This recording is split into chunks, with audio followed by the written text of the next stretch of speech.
Hey everybody, welcome to Board Game Heaven. My name is Raymond, and in this video I'm taking a closer look at KAPOW Volumes 1 and 2 by Wise Wizard Games. This is a two-player game which plays in about 20 minutes for ages 12 and up. It can also be played solo, and it's a dice game where two superheroes or supervillains compete against each other by dice building. Now, before I dig into the rules and share my thoughts on the game, I'd like you to please hit that subscribe button if you haven't subscribed already. That really helps the channel. And please also check out my Patreon page by clicking the link in the description below or the icon at the end of this video. Your support is very much appreciated. All right, let's check out the rules.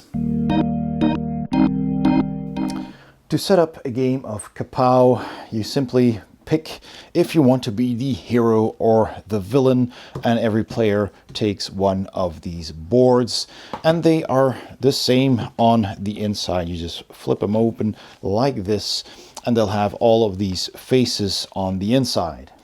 And those are basically all of the options you will have during the game. So every player picks one of those. Every player also gets a player screen, which is your privacy screen. So pick the one that's appropriate for your character. If I'm playing the villain, I'll take this one, and you can fold those open and put them on the table in front of you, and they have all of these icons and information on them as well to help you during the game. So you can put that down like that. I'll leave it away for now. Every player also gets a health tracker with which you can track your hit points.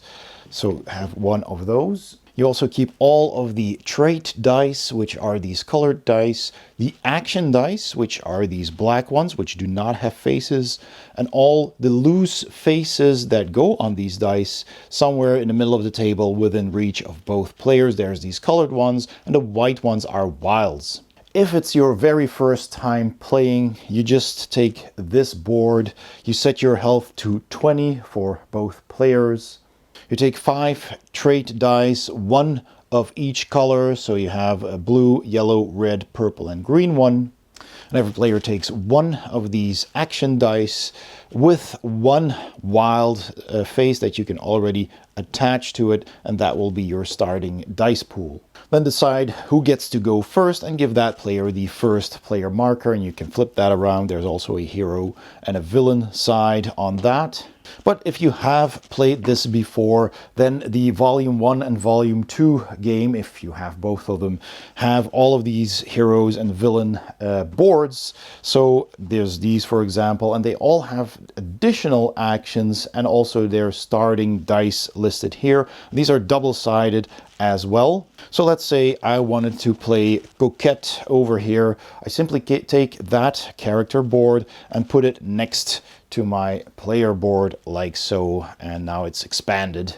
And then you check your hero's starting stats here. So my health would be 23, so I take my dial and set it to 23. I also get a red, yellow, and blue die, so I take those.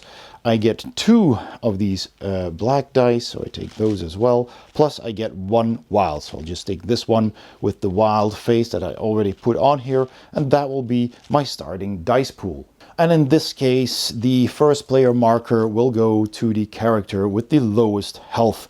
So if my opponent was playing Tough Nut here, for example, they have 30 health, and that would mean that I would get the first player marker. And again, if it's tied, then you simply choose who gets to go first.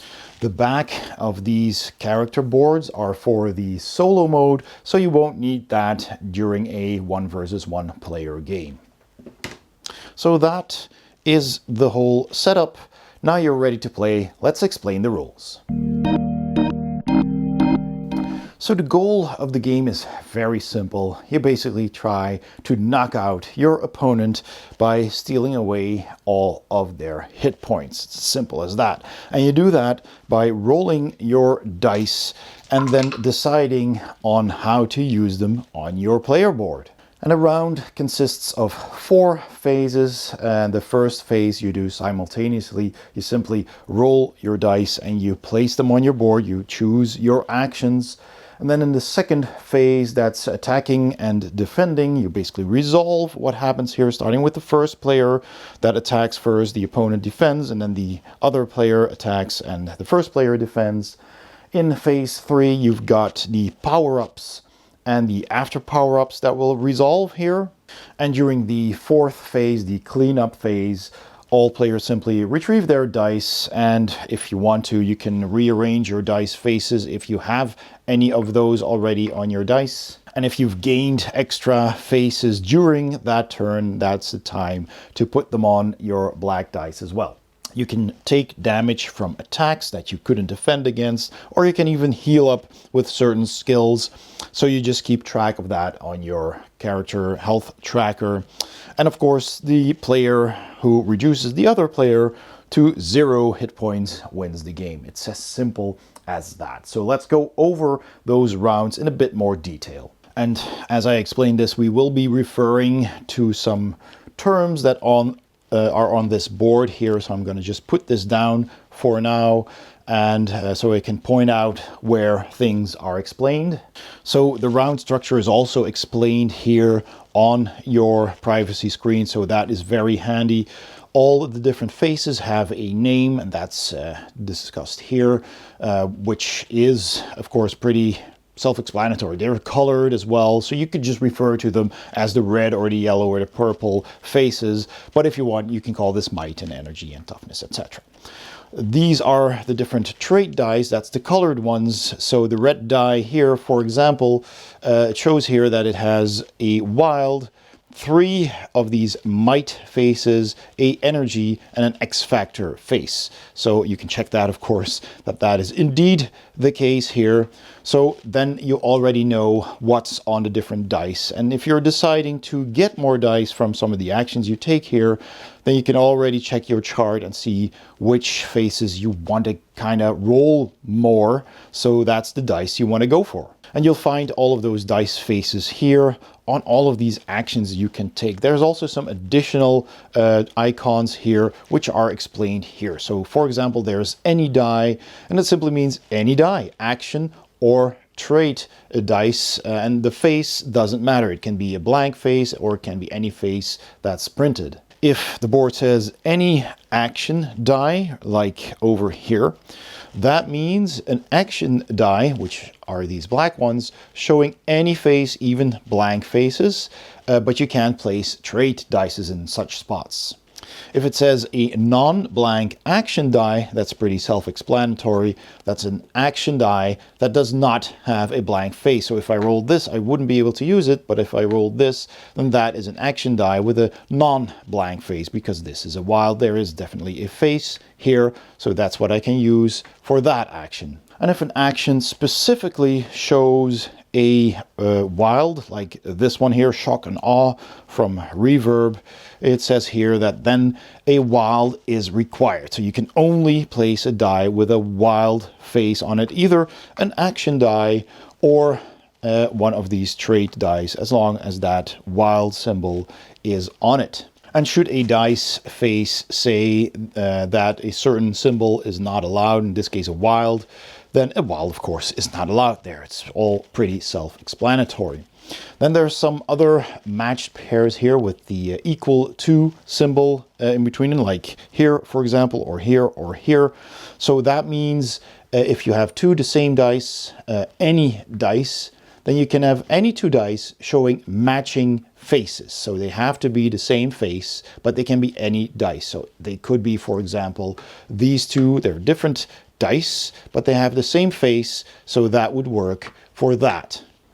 If it says any die equals any action die, then that means if I have an action die with, say, this face here, and I rolled that, then I can use any other die that can be an action die as well, or any of these other dice. Let's just take this one, for example, that has the same face. So I can match a trait die or an action die with one action die that has a certain face. The 2 square ones here say any action die, so that basically means just having 2 action dice, but they also need to have matching faces I guess that could also be 2 blank faces. And it doesn't explicitly say that here, but we already know that here it says any action die showing any face, including blank faces. So this would be a legal move here. Not here though, because this one says non-blank action dice. So it'd have to have 2 action dice with matching faces to fit on this. And then here, of course, we have the same thing. We can have a non-blank action dice and then any die, either an action die or a trait die that matches that face. So let's get back to our hero, and we rolled this, I believe. So I'll take those dice and I'll check out what I can do with that. So during the first phase, the ability selection phase, which happens behind your screen, of course, you just see on your board what you want to do. And sometimes you'll have heroes that have no dice required here. So that is an action that will basically always trigger. That's a passive action. You don't need any dice for that. And the icons here show a might face, so the red fist, with a forbidden symbol through it and a reroll symbol. And it's also explained in text here. It says you may reroll one of your dice that's not showing might. Simple as that.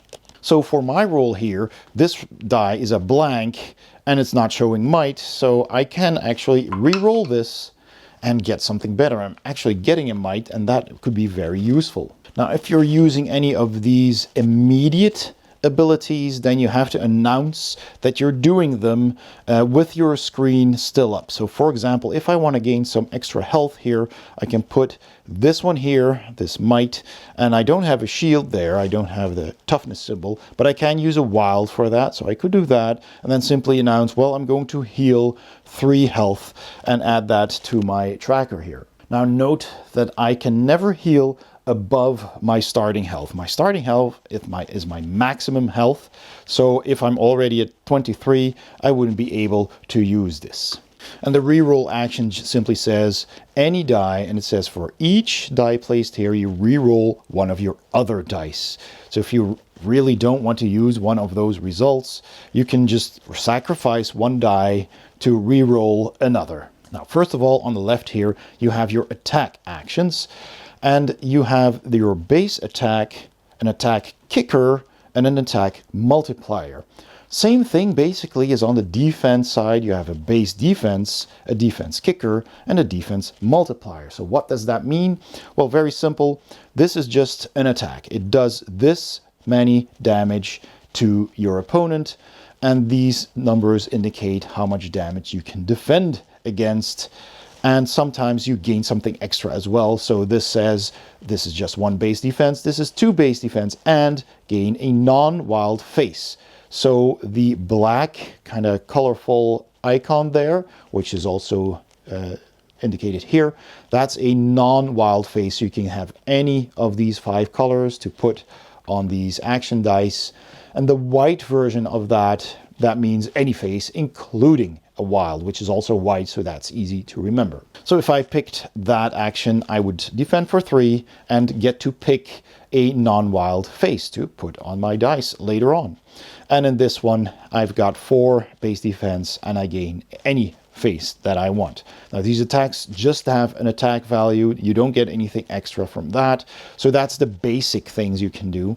But if I have a base attack, I can also add an attack kicker, which adds +2, +3, or +6 to my base attack. I cannot trigger an attack kicker if I don't attack. So you need to have at least one, so I can put any die here and at least have 1 base attack before I can use an attack kicker. So now, if I wanted to, I could put this one here and have 1 base attack and +2 attack kicker, so that's 3 attack damage. And then I can also use an attack multiplier. So this, for example, this blast needs 4 dice.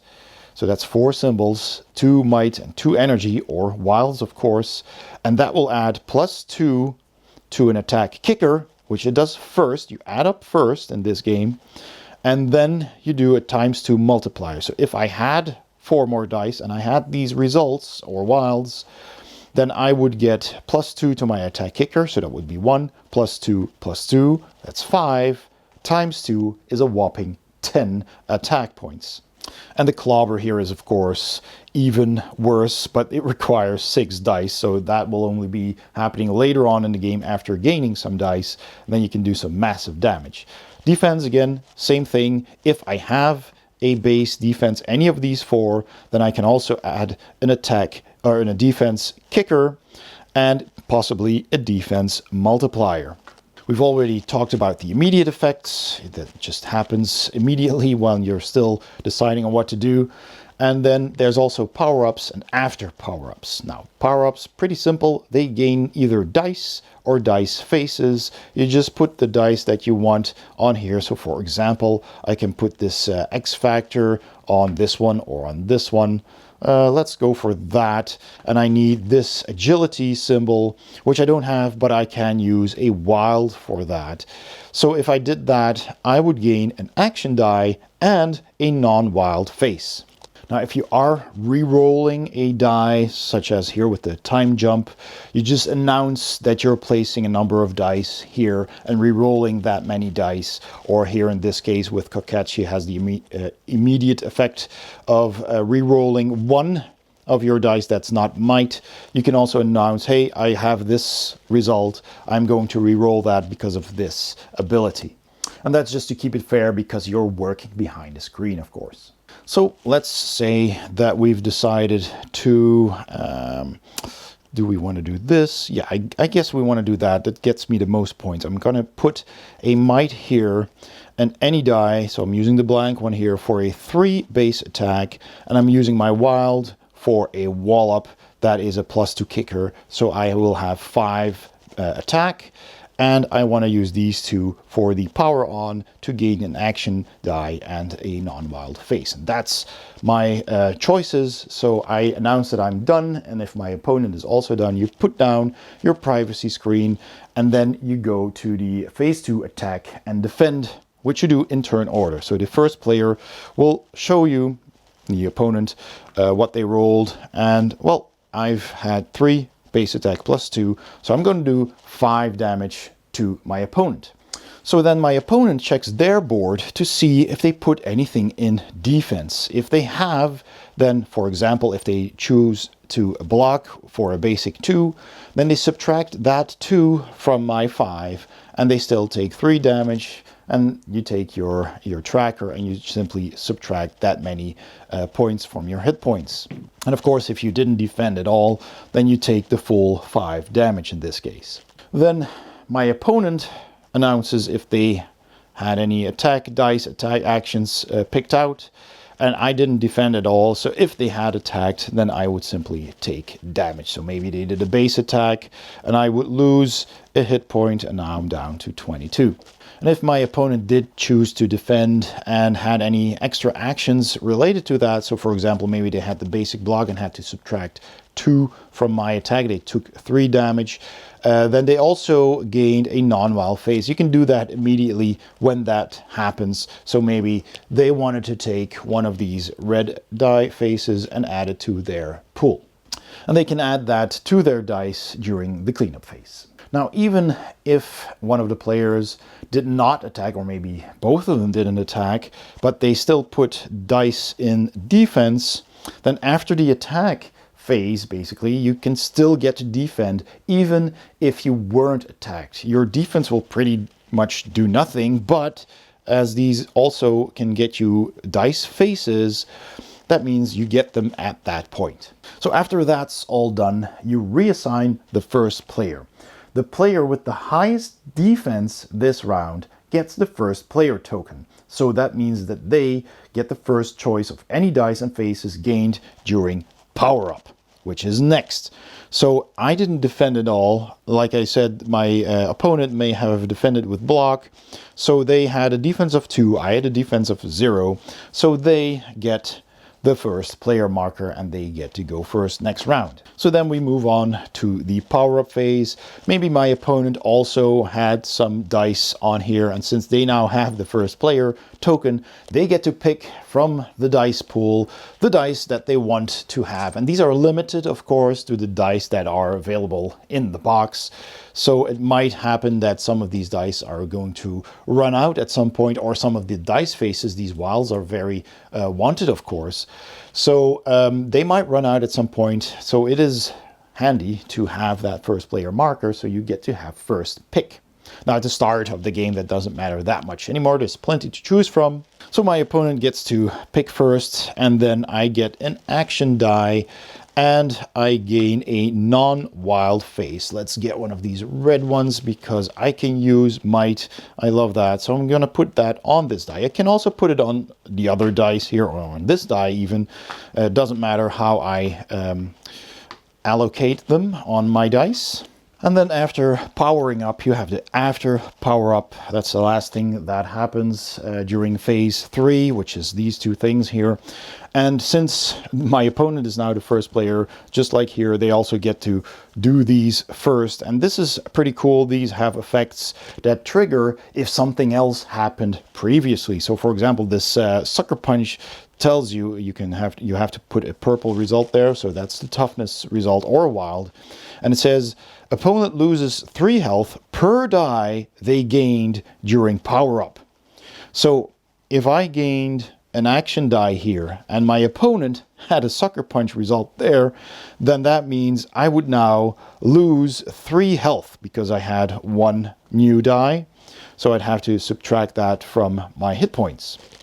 And this one says that your opponent loses 1 health per face they gained. So if it was this result, I'd lose 1 health per face. I got 1, so I'd lose 1 health.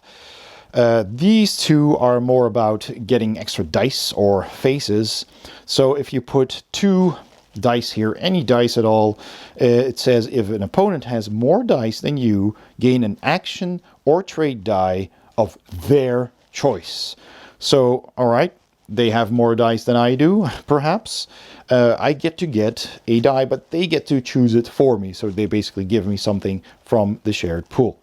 And this one says, new plan. You exchange 2 of your faces with 2 faces in the general pool. So if you find you've got some faces that you're not really using anymore, or you find them not useful, you can take 2 off, put them in the general pool, and take 2 others. And these are white, so you can also take wilds if you want to.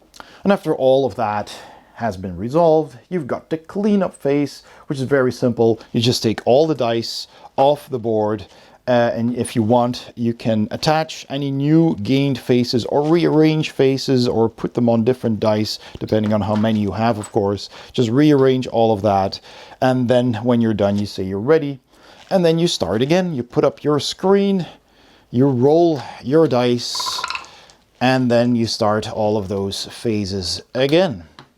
And as soon as one player is reduced to 0 health, they're knocked out. Any actions that would gain you health, that won't work anymore. If you got knocked out during the attack and defense phase, then any other effects later on during the round that would heal you, that's too late. When you're knocked out, and your opponent wins the game. The rulebook also has a section on a 2 versus 2 game, which requires 2 base games. So that is explained here. You need 2 boxes for that, of course, volume 1 and volume 2. It involves team up cards, and there's also a solo mode here, which I will leave for you to explore. And there's a solo board here, like I mentioned earlier, that'll give you some extra things, extra actions to do. And here's co-op rules as well. And those are all the rules. Let's go to my final thoughts. So my final thoughts on KAPOW Volumes 1 and 2 by Wise Wizard Games, who I would like to thank for donating a copy for me to review. Let's start with the components. I think the components are really good. All the boards are of a really thick quality. The cardboard is nice and thick and sturdy. It's all double-sided, and I really like that. It is even presented as a comic book, like this. It's a narrow one, but it says, you know, so it begins or something else. And then this is the one for the villains and this is one for the heroes, but it doesn't really matter because the inside is the same for both of them, or all four if you also add the second box. And that's just a lot of fun. It looks good. It has icons, which is very clear, very easy. So in one glance, you can see all the things you can do. So that is presented very well. The components are good.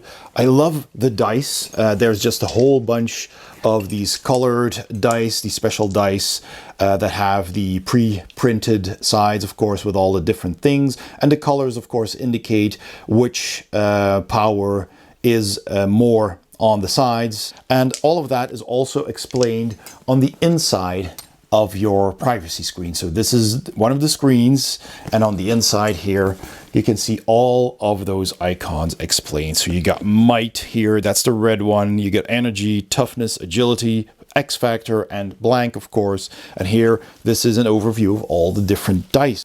And all of the things you can do are also explained here. It's super intuitive. The icons work very well. And the screen itself is also very, very handy just to have. And it works, does what it needs to do. It's your privacy screen. Your opponent can't see what plans you're forging.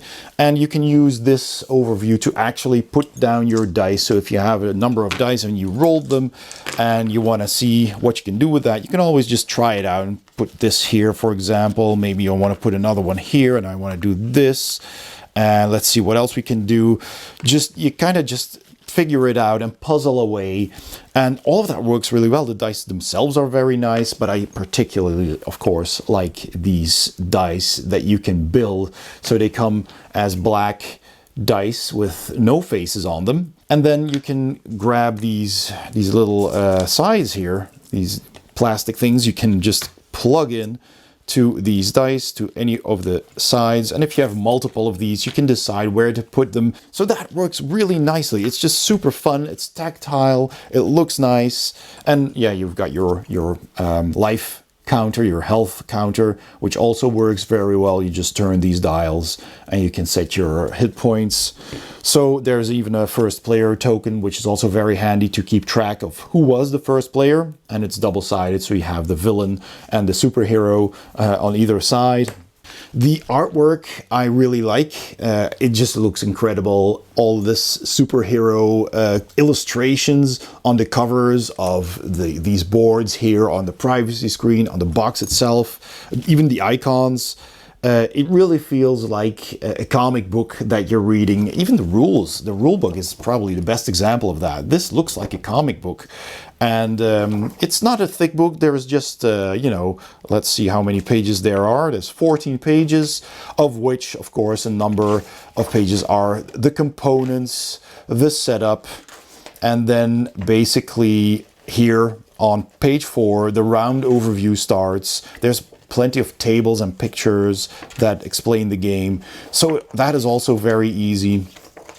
And it has a bit of artwork in it as well. But I really like the look of everything. The aesthetics, the whole theme, which brings me to the theme, of course, is very, very well implemented into the gameplay. I love the theme. You really do feel like a superhero, especially, of course, if you use the superhero boards in addition to the basic boards, because this is the same for everybody. All of these actions anyone can do, but your hero board will get you some extra abilities that only that hero can do.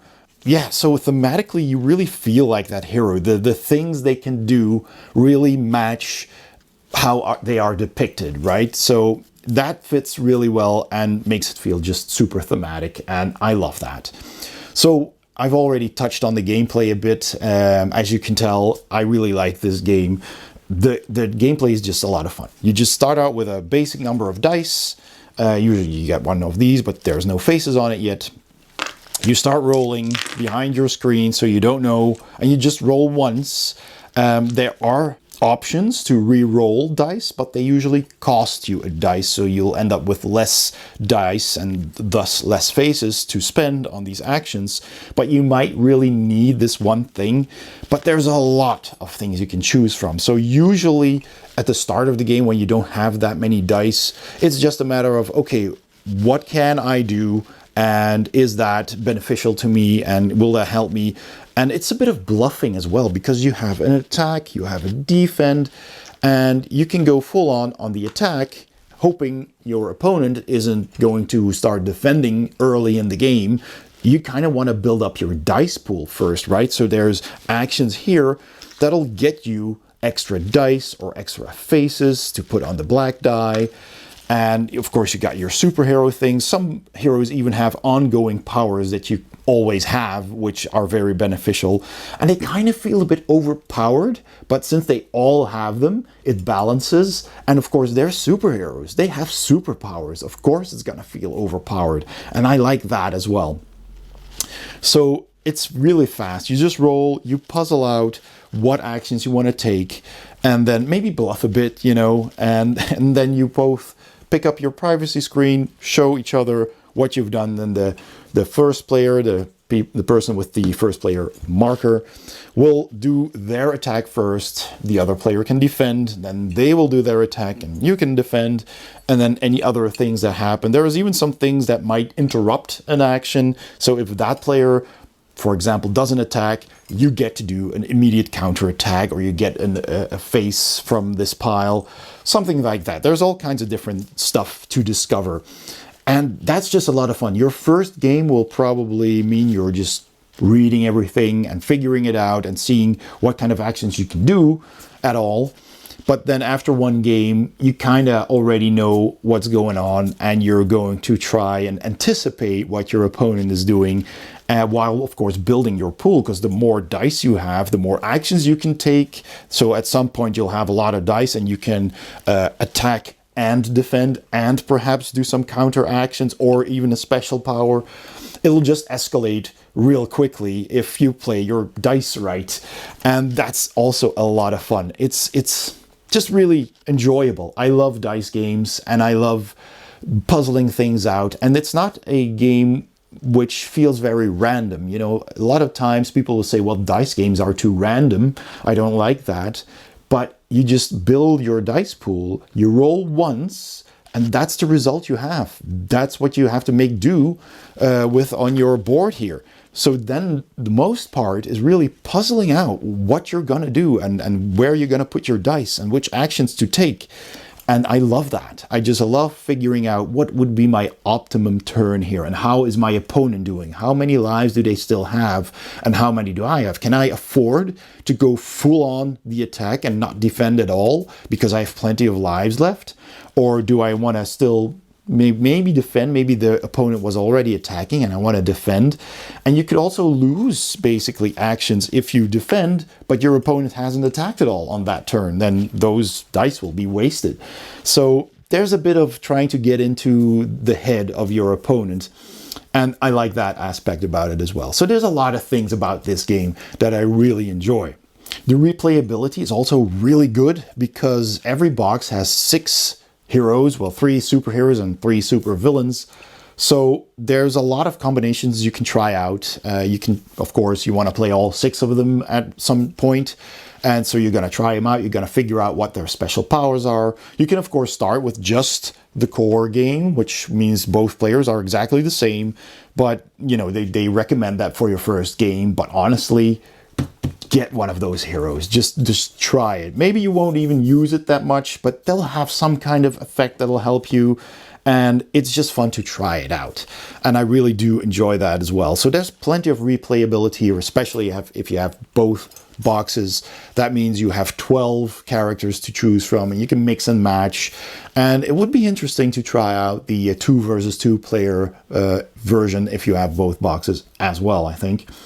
And lastly, there is, of course, the language dependency. The game is language dependent because there is text on these boards, but they basically just tell you what these combos do. The combinations of dice that you're putting there, they do something. And so you will need to have a basic grasp of the English language, of course. There's text on your character special boards as well, your superhero boards on both sides. But it's mostly icons. And also here, this is basically the same. There is some explanation here about a round structure, your turn overview, and what you can and cannot do, but the symbols are pretty clear. So yeah, there's like an attack just tells you in a red burst here that you're doing 1 or 3 or 4 or 6 damage. Or if you use a attack kicker, which adds to an attack, you get a +2 and a +3 and a +6. That's pretty straightforward. You don't really need to understand English to get that. But I would say, yeah, it is language dependent, although it's minimum. So I feel this would be very accessible even to other languages. So in the end, I very much enjoy this game, still do. I've played this a lot and it's just so much fun. I just love chucking dice and puzzling things out and feeling like a superhero. So I'm definitely giving this 2 thumbs up. Even compared to other dice rolling games, I kind of still prefer this one. For example, there's Dice Throne, which I very much enjoy. You can check my review on that on my channel as well. But honestly, I think this one wins for me. This is just so much fun. So yes, definitely 2 thumbs up for KAPOW from me. I think this is a game that might have been overlooked a little, but definitely deserves your attention. Thank you so much for watching. I hope you enjoyed this video. If you did, please give it a thumbs up. Don't forget to subscribe if you haven't already. And please also check out my Patreon page by clicking the link in the description below or at the end of this video. Your support means a lot. Thanks again, and I'll see you next time on Board Game Heaven.